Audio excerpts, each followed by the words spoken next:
আপনার যেমন হইতেছে আপনি মনে 3 দিন ধরে কিছু খান না। আর ভাই কইেন না কিছু, 3 দিন ধরে কিছু খাই না। আমাকে 10 টাকা দিলে খুব ভালো।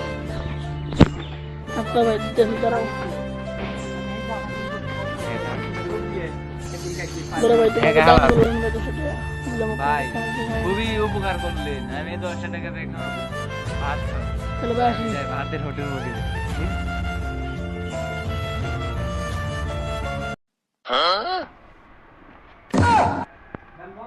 ধান্দাবাজি দেখেছেন কিভাবে ধান্দাবাজি করে? তুমি এখন চলে গেলে তো আমরা একটু সামনে থেকে ঘুরে আসি। তাই তুই না তুই কইলি আমার 3 দিন লেগে খাই নাই, তুই বিড়ি খেতেছ আল্লাহর পোহালা।